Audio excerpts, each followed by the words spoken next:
Hello, Phil Dev Summit. This is Zen Ground Zero. So the cross-chain on-ramp is a new protocol we're building along with some working code, which I'll share a little bit later. And the question is, what is this and why should you care? So the cross-chain on-ramp is a way to export data from the Filecoin network to other chains. So you can buy data storage from other chains. This is interesting because it allows many different places with existing users, so different markets, to buy Filecoin storage, which is attractive for getting more users, especially users who care about decentralized things, including decentralized storage. But the other nice thing is that it solves a bunch of problems which exist for trying to make this happen directly on Filecoin. So mostly there's cost problems with doing these on-chain solutions for getting clients' data into the network. So if you were to use, for example, the built-in market as it was designed in the first place, you end up these days not really being able to use small enough pieces that it's a good option. And this again is just for like scaling in terms of gas and also SP costs. So the other thing that we address in the demo here is that it's not super easy to figure out how to do different payments. So like any ERC20 for Filecoin storage, which would be really nice for SPs to get different revenue streams and for clients to pay in a way that they want. So yeah, so the on-chain on-ramp, or the on-chain cross-chain on-ramp, figures out how to do these things using the new technology, which is bridging, which is landed in mainnet on Filecoin using the EVM. So that's why, and that's why you might care. Okay, so we've been building this out in phases. So I'm going to show you today is phase one, which is using the cross-chain infrastructure as Filecoin and using the Filecoin infrastructure as Filecoin, which is kind of cheating, but it's just to get everything working in the first place. So instead of using an actual bridge in the demo today, we'll be using a message passing oracle, which is just like another simple message passing contract. What I'm working on right now and closely wrapping up is the second phase, which is doing the Filecoin storage on calibration and bridging over to Arbitrum Sepolia, which is the other chain I'm choosing to look into right now. And that'll use actually proper Axelar testnet. And phase three, it would be nice to get this landed somewhere. It's still not clear where, but would love to talk if any of this seems interesting to you. Okay, so I'll overview the system and then we'll get into the demo itself. So the main view of the system is there's some other chain and there's Filecoin. And the data comes in on the other chain and the proofs come out of Filecoin and the data gets transferred across. So this is something we all know and love. It's just Lotus Miner and Boost running on Filecoin. So in the existing infrastructure, the point of this prototype is to interoperate with existing infrastructure. So these guys are running, and the new thing that we're adding to start are these contracts. So there's an on-ramp contract which takes in user data and advertises using EVM events that there's data available. There's an Oracle contract which listens to proofs from Filecoin and then tells the on-ramp that data has been stored. And then there's a prover contract, which is what the Lotus miner actually makes a deal with, and that's what triggers the proof getting sent to the Oracle.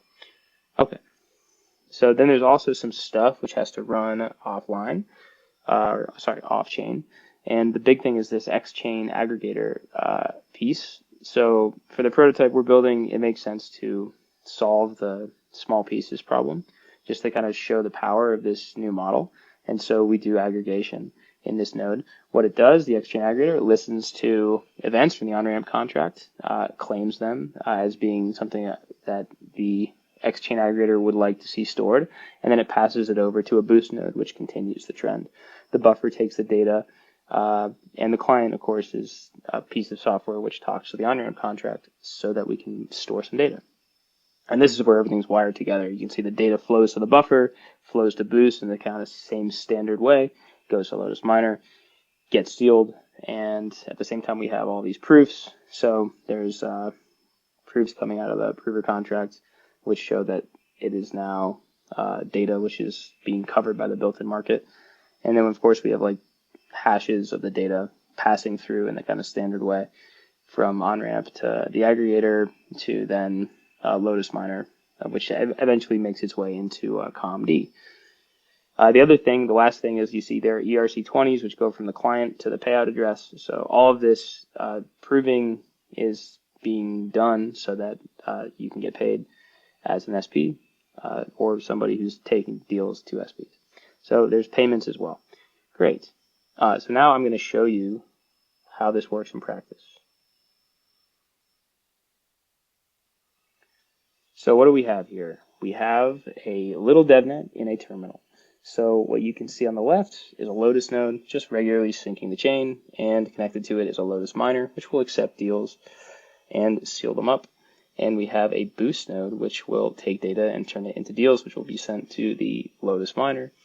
And here I've deployed the smart contracts using a script, which you can find online at the Onramp contracts repo, which I will link. And finally, we have the Exchange service, which is this main thing, which is running, go back. It's this little yellow box, which bridges things together. Okay, so this is running a daemon, and it's listening for data events from the Onramp contract. Now, before we start the flow, I'll show you, so we have a configuration that this Exchange aggregator is running at. And in this configuration, we specify a payout address, which is the fun to say coffee cafe address. And we can check using standard ETH tools how many of this particular ERC20, which I've also launched into this test network, are available on the coffee cafe address. And it's 0 because we haven't done any work yet and we haven't gotten paid yet. And what we're going to do today is show you the Onramp contract paying out for storage in this ERC20 to this payout address. Okay, so the first thing we'll do is take some demo data and we will send it to the contract. Now all this is a demo, so we're working on a 2K network, so that's kind of fake but nice. And so demo data is like a small piece of data, which is I think it's like 256 bytes when it's all card up. So we will run this, and this is this client software. We're just wrapping the Go tool along with some ComP utilities. I can show you what it looks like. Yeah, so we're just making a car. We're doing data prep. We're making a car file, and we are also doing some sending of the data in the data plane, and then yeah, ComP finishing up that, and then just talking to the Exchange binary, giving it this client offer command. So we've made this, and it worked, and that's great. So we've transferred some of this ERC20, which we were specifying here. We've sent some of this ERC20 to, right, the same address here is the address that we've sent. So we sent some of that ERC20, in fact, one of this ERC20, over to the contract in order to pay out for our data. So let's just do this a few more times. We'll do it here, and then we'll do it there.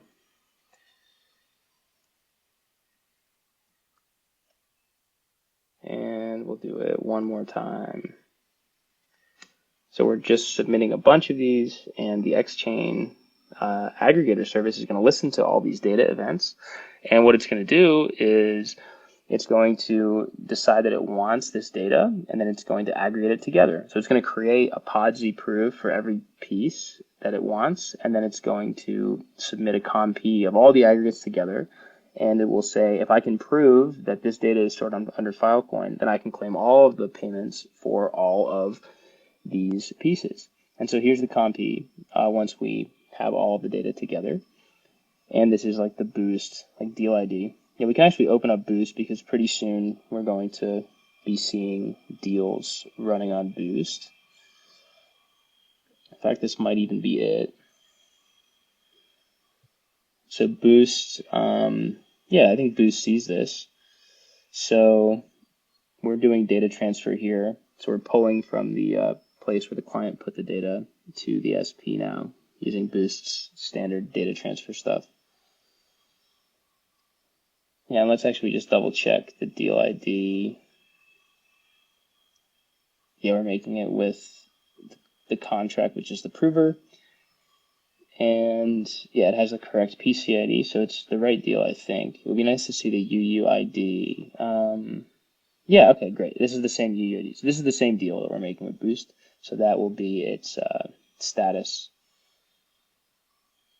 Okay, cool. So it has been made with Boost. It's awaiting publish deals confirmation, but it should already have landed on chain. So now let's go and check what we have for our final value of of ERC20s in our payout address. Cool. So you see we have three because we aggregated together three pieces. We've paid out one from each of them into the coffee cafe address. So it's worked. The full loop has happened. And just kind of go over one time to reiterate what has happened by seeing this. The payout address was paid out in ERC20. Why was it paid out in ERC20? Because the client submitted a few comps. In fact, an ERC20 for each comp was paid out to the address. So the client submitted a few comps to the contract. It also put the data into a buffer. The aggregator aggregated these together into a single comp to send to Boost. Boost pulled the data. The data then went to Lotus Miner along with the comp to get put into the comd of the sector. This was then made a deal. Lotus Miner made a deal with the prover contract, which sent a proof of this comp being stored over to the Oracle contract. We can trust it because we trust this code, and it's running on Filecoin, spoken to directly by the built-in market. The Oracle contract then passes the proof to the on-ramp, and then the payment gets released. So that's the full cycle of what we've seen here. And yeah, it works.